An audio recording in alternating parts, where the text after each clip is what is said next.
दोस्तों, middle east में जारी युद्ध में पहली बार ईरान ने एक ऐसी मिसाइल छोड़ दी है जिसने इजराइल के अंदर तबाही मचाकर रख दी है।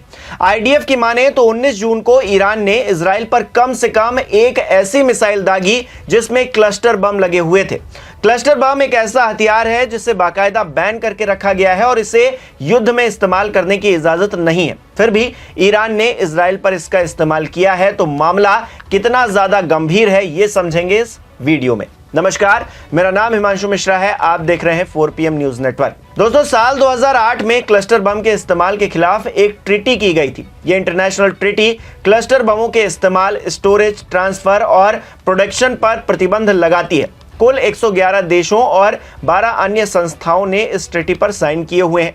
हालांकि Iran, Israel, America, Bharat, Pakistan, चीन और रशिया जैसे 16 देशों ने अपनी नेशनल सिक्योरिटी का हवाला देते हुए इस ट्रीटी से खुद को दूर रखा है। आरोप है कि 2023 में अमेरिका ने यूक्रेन को क्लस्टर बम दिए थे, जिसका इस्तेमाल रूस के खिलाफ वॉर में किया गया था, और अब ईरान ने इजराइल के खिलाफ खुले तौर पर इसका इस्तेमाल कर दिया है, जिसका दावा इजराइल खुद कर रहा है। उसका कहना है कि 19 जून को ईरान की तरफ से दागी गई कम से कम एक मिसाइल में क्लस्टर बम वॉरहेड था। पर यह इतना खतरनाक क्यों है, अब ये भी समझ लीजिए। दरअसल क्लस्टर बम एक ऐसा हथियार है जिसे कई छोटे बमों को एक बड़े इलाके में छोड़ने के लिए डिजाइन किया जाता है। ये बम सीधे अपने टारगेट पर फटने के बजाय बीच हवा में खुलता है और पूरे इलाके में छोटे छोटे बम गिरा देता है। ये बम नीचे गिरते हुए जब किसी चीज से टकराते हैं तो फट जाते हैं। क्लस्टर बम को अक्सर ऊंचाई पर ही विस्फोट किया जाता है ताकि ज्यादा बड़े इलाके में इससे निकलने वाले बम फैलें और ज्यादा नुकसान हो। क्लस्टर बम से गिरने वाले कई बम हमले के समय नहीं फटते हैं, लेकिन जब कोई भी व्यक्ति उनके पास जाता है तो ये बम फट जाते हैं।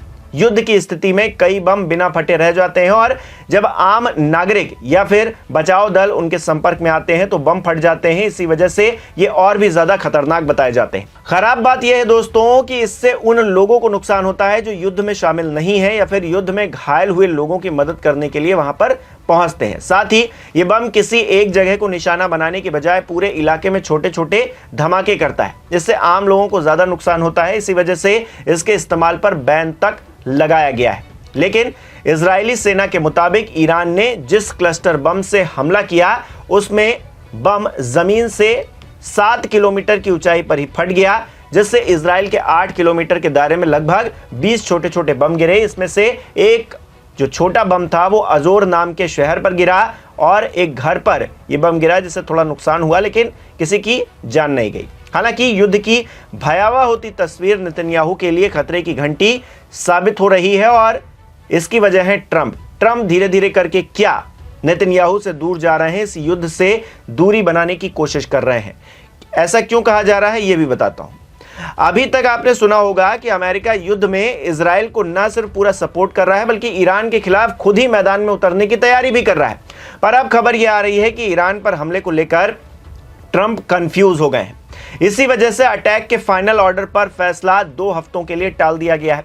दूसरी तरफ नेतन्याहू ने कहा है कि इजराइल ईरान के परमाणु जो ठिकाने हैं उनको तबाह करके ही दम लेगा और इसके लिए उसे अमेरिका की भी जरूरत नहीं है। यानी कि ट्रंप और नेतन्याहू के बीच में क्या कोई खटपट है? सब कुछ ठीक नहीं चल रहा है क्या? क्योंकि बीच जंग में यह कहना कि हमें अमेरिका की जरूरत नहीं है, नेतन्याहू ये बहुत बड़ी बात कह रहे हैं। फिलहाल जंग जारी है। ईरान ने इजराइल के बीरशेबा शहर पर शुक्रवार सुबह बैलिस्टिक मिसाइल से हमला किया। मीडिया रिपोर्ट के मुताबिक मिसाइल माइक्रोसॉफ्ट ऑफिस के नजदीक गिरी है। इससे कई कारों में आग लग गई, आसपास के घरों को भी नुकसान हुआ है। कुल 6 लोग घायल भी हो गए हैं। यह लगातार दूसरा दिन है जब बिशेरबा शहर पर मिसाइल हमला हुआ है। इससे पहले गुरुवार को भी ईरान ने बिशेरबा के एक अस्पताल पर मिसाइल दागी थी, जिसमें 50 से ज्यादा लोग घायल हो गए थे।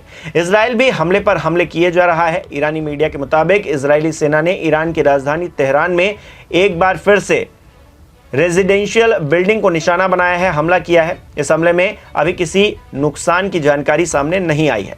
गौरतलब है कि इजराइल और ईरान के बीच 8 दिनों से जंग चल रही है, जिसकी वजह से अब तक 8000 से ज्यादा लोग जो कि इजरायली थे वो बेघर हो गए।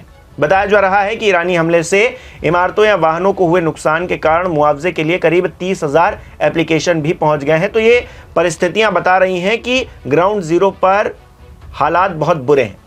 दोस्तों, आपको जानकर हैरानी होगी कि ईरान और इजराइल के बीच में जारी लड़ाई सिर्फ मिलिट्री लेवल पर नहीं है, अब फाइनेंशियल संकट भी आकर खड़ा हो गया है। जानकार बता रहे हैं कि युद्ध लड़ने में इजराइल का हर रोज $725 मिलियन यानी कि करीब 6,000 करोड़ रुपए खर्च हो रहे हैं। इसमें केवल मिसाइल, जेट ईंधन, बमबारी और सैन्य जो तैनाती है, ऐसे खर्चे शामिल किए गए हैं। एक्सपर्ट्स के द्वारा पब्लिक इंफ्रास्ट्रक्चर को जो नुकसान हो रहा है या फिर प्रोडक्टिविटी में जो गिरावट आ रही है, इसको नहीं जोड़ा गया है। अगर इसको भी जोड़ लिया जाएगा तो असल खर्च इससे कहीं ज्यादा हो जाएगा, हो सकता है 2 गुना तक हो जाए। दूसरी तरफ इजरायली वित्त मंत्रालय ने 2025 में जीडीपी ग्रोथ रेट का अनुमान 4.3 से घटाकर 3.6% कर दिया है। यानी कि जंग से किसी को कुछ मिले ना मिले, नुकसान लगातार होता जा रहा है, वो इधर हो या फिर उधर हो।